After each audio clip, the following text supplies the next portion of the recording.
In this video, we'll be talking about flying a plane at night.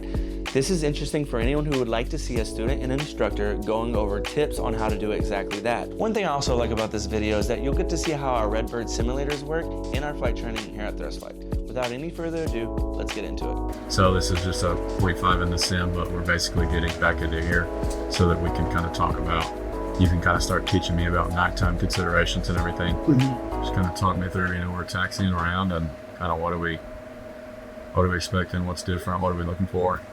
Yeah, so number one, we're taxiing here, right? And it's at night, so we're not able to see maybe the taxiway as well. So we got these taxiway edge lights that are going to be depicted as blue. Another one is going to be, even before you start flying, if you've been in a room with bright lights and things like that, how long do you want to wait until you allow your eyes to adjust to darker situation like night flight? Yeah, so there's something like 30 minutes? Yep. Yeah, so if we're getting up early in the morning or late at night, right, and we're in a room with brightly lit lights, it's going to take about 30 minutes for our eyes to adjust and be ready to actually go flying in the dark. So that's something you want to consider as well. In addition to that, we also got the taxiway signs and markings lit up, so you really want to utilize that to make sure you know where you are, as far as on the right runway, on the right taxiway, you're making the right turns to the right spots, and utilizing these lights, making sure you're seeing the blue that's on the taxiway, and then if you're seeing white, you're on the runway. Okay. So yeah, all good things to kind of consider. Obviously, can't see as well, so those things are important. Yeah. Even down to maybe taxiing a little bit slower. Same things as considering IFR and nighttime, a lot of kind of the same kind of considerations. So if it's IFR and or night, usually you're going to anticipate just taxiing a little bit slower because your visibility is reduced, right? Yeah. So if your visibility is reduced, then you want to make sure that you're not going as fast so that you can hit the brakes if you need to hit the brakes, something coming up, or just be visually aware of what's going on around you, right? Exactly. Cool. Please go ahead.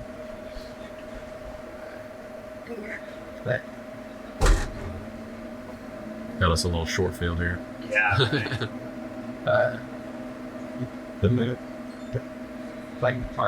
Cool. So anyway, as we're climbing up, you kind of talking me about what are the things we consider at night. Yeah. So first couple things is, we're going to have lower visibility, so I'm having more reliance on our instruments to really tell us what's going on and what's happening with our flight. So while we still are probably able to see some, right, we might also have some illusions like autokinesis or false horizons.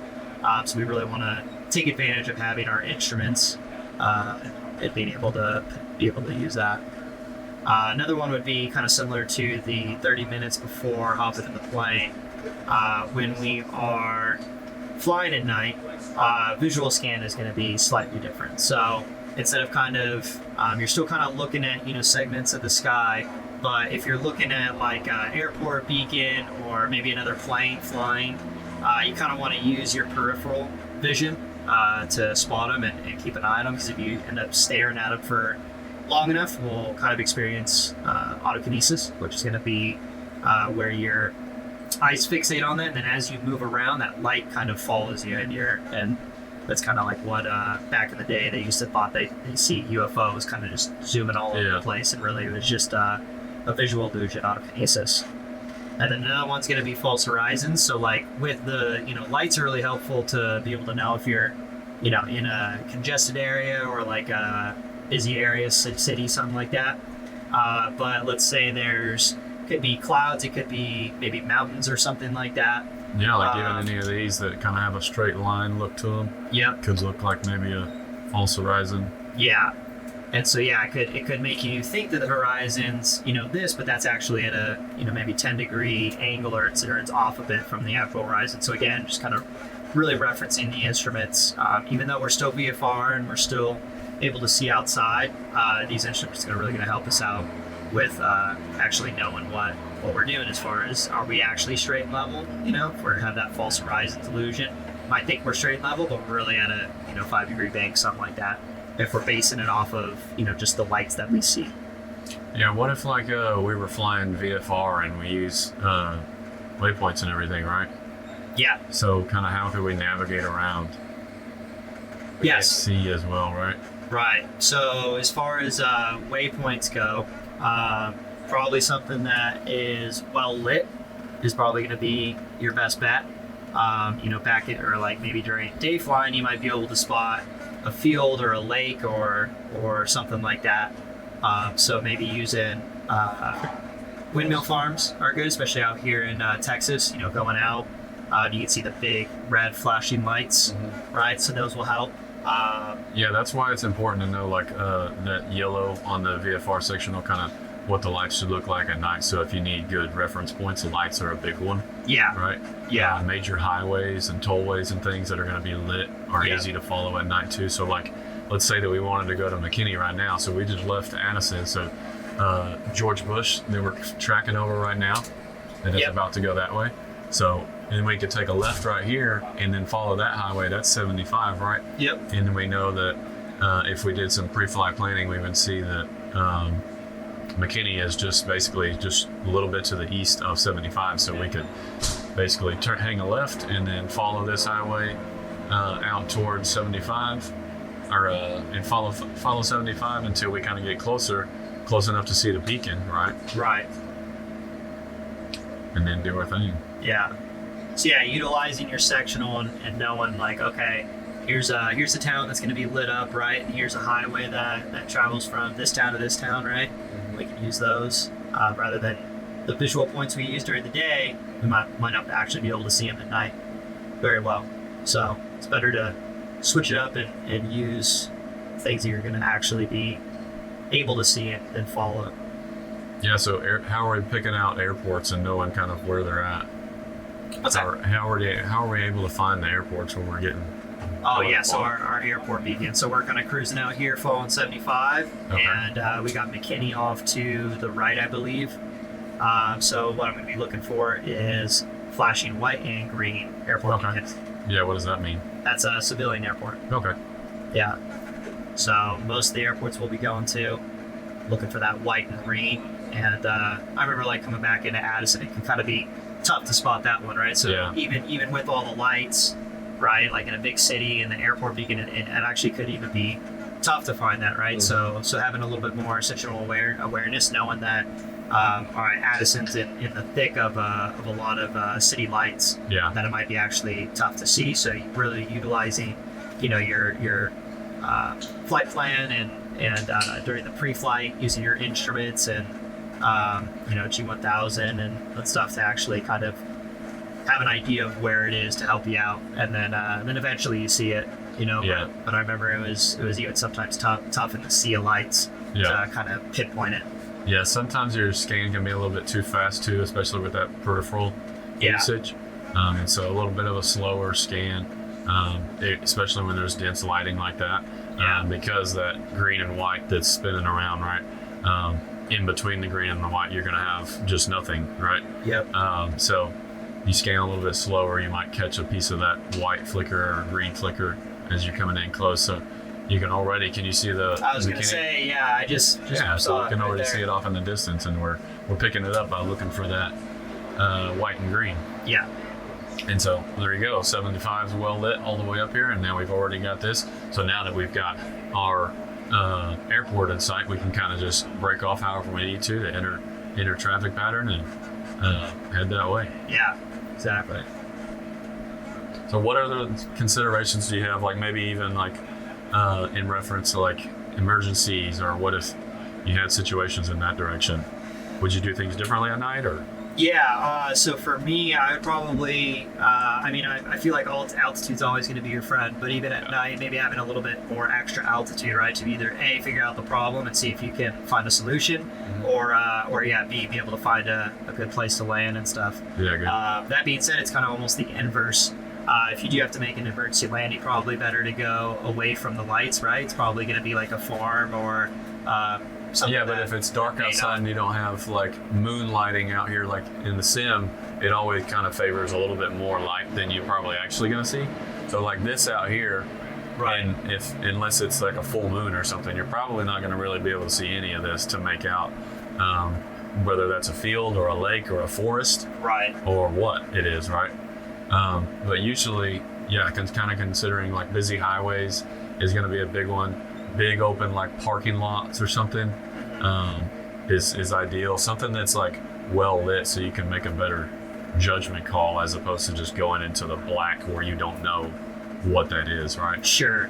I suppose when I'm like thinking of that, or I mentioned it, as far as like if you have like something that's kind of black, you may not know exactly what it is, right? But like a field, something that might be abandoned, rather than if your only other option is kind of going toward all the lights, right? You know that that's going to be buildings and people and stuff like that. So even though, you may not know if you're landing in a lake or if you're landing in a field or what have you, I feel like for the most part, those buildings and where generally people are at will have some sort of lighting to kind of tell you, okay, this is a neighborhood, hey, this is the city center, right? So you want to try and avoid those places, but I see what you're saying with not really being able to know, depending on the night, right? If you're actually landing in a field or, lake or what have you. Yeah, and that's another thing as far as like picking points and everything. If you're going like further, obviously, than we're going, maybe using visual waypoints that track over airports.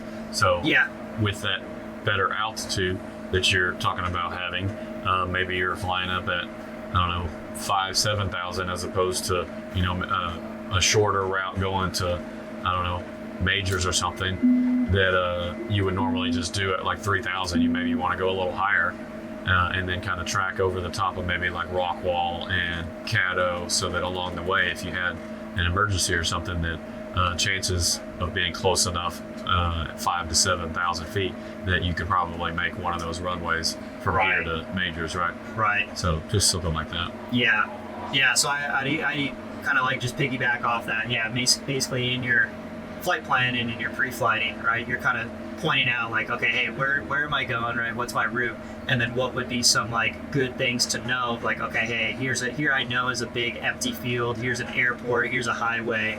So you're kind of more aware of it since you're unable to see it as well during the day. So you're kind of utilizing that pre-flight planning, and then also in the making of your flight plan to really pick out like, hey, if worst case scenario, where would I put it down if I had to?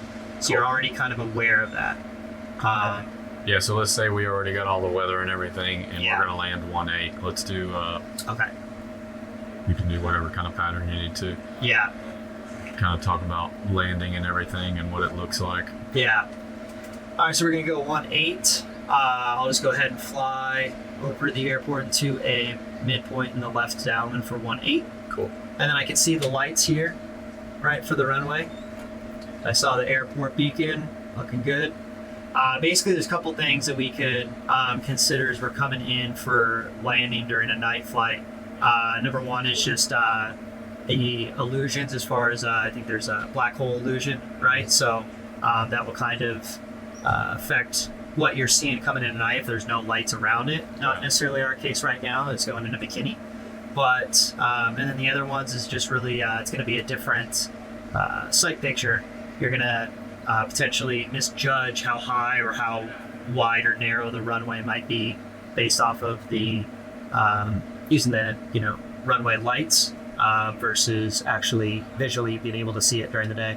Yeah, good. And so kind of just being mindful of that, and again bugging your minimums and knowing where everything is. Yeah, because usually those at nighttime, those lights for the runway, you're going to want them, bright enough where you can see them, but you don't want them so bright where they're lighting up the runway, because if you get down low and they're really bright, they're just blinding you. Yeah. So usually they'll be kind of a medium-low intensity is kind of what you'll have them set to, assuming that they're pilot-controlled lighting. Right. And then as you're coming down, it'll just look like, again, that black hole effect where you can't tell how high you are. That's where it's good to reference your instruments and your altitude. Make sure you know what your field elevation is that you're coming into. So a good practice would be, especially on night landings, when you're on final and you're descending, that you give yourself 100 or 200 or both above field elevation call, so that you know you're getting close, because it's just going to look like a black in between those lights, right, until you get down lower where your landing lights actually contact the ground better, where they light it up. But as soon as that happens, it's going to look like you just got really close really fast. Right. Right.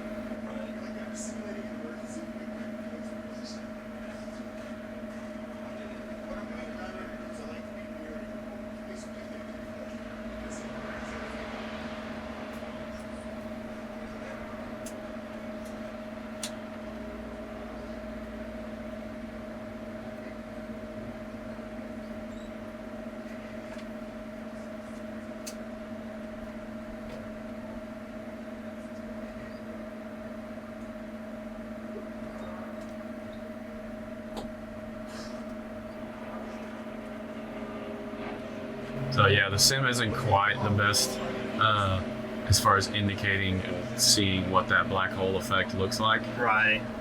Because you would probably, even at this point, still not quite see the markings on the runway, and maybe about now, and you're still like 100 above. Yeah. Just be lighting up the runway.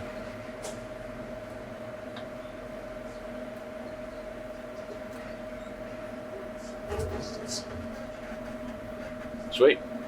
Let's roll.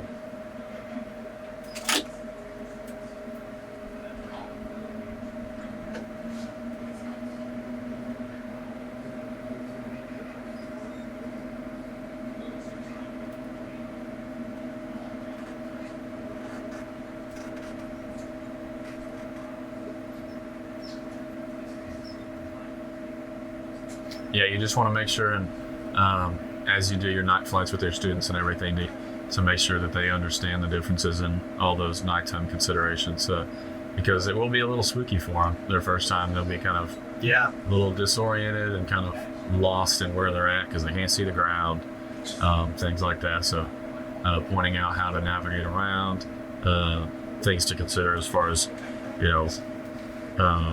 your cones using more oxygen, right, to be effective in that scan. So yes, we want to kind of be a little bit higher for emergency situations and considering those, because it's harder to navigate those at night. But at the same time, the higher we get up, the less oxygen you've got available to you. So you kind of want to try to have a happy medium between thinking about that for your eyes, especially if you don't have a pressurized cabin or anything, right, and maybe considering having oxygen on board at a lower altitude. They suggest, lower, closer towards like that 5,000 area. Just in case you need it. For that very reason, right? Yeah, it's not a regulation, but it is highly suggested. Yeah. All right, we got anything else we could add to it? Trying to think. Definitely utilizing flight following and some of the services that we have, especially at, maybe during the day if you've done cross country to Sulphur Springs a ton of times, and you're going during the day, you may not need it, as you feel comfortable, that's good. The lay of the land, like but even if you're comfortable with it, right, you might want to utilize the services that are available to you. So you didn't have these nice fancy screens to see what's where, and you planned based off of the lights you could see on the VFR section hole what it should look like, but as you're navigating around, you can't quite find your point that you're looking for, so you kind of get a little bit lost. But if you're on flight following, you can just tell them, hey, I'm not seeing where I'm at, and they can point you, hey, your destination should be over there about 10 miles off of your 1 o'clock. Right. And then so you can start pointing that direction until, you get it in sight, and they can kind of help you and assist you and stuff. That's good. I like that. Right. Oh, maybe another thing I'm thinking of is, normally during the day, if especially, right now during the summer, we're able to kind of see, the cumulus clouds and maybe even a thunderstorm that we can avoid. But maybe at night, with no visibility, we may not be able to see weather as much exactly. too. You may not see those clouds until you're in them. Exactly. Because all you're seeing is black, right? If the whole sky's black and, it's cloudy, so the stars or moon aren't shining any light on it, and you have no idea unless you're, probably did a flight plan with your, weather resources and stuff, and then maybe even have, RG1000 and have it on the MFD as far as showing weather and convective activity, right? So that might be something to be more cautious of compared to, a VFR day flight. Yeah, good. I like it. Sweet. That's about all she wrote. Cool. So,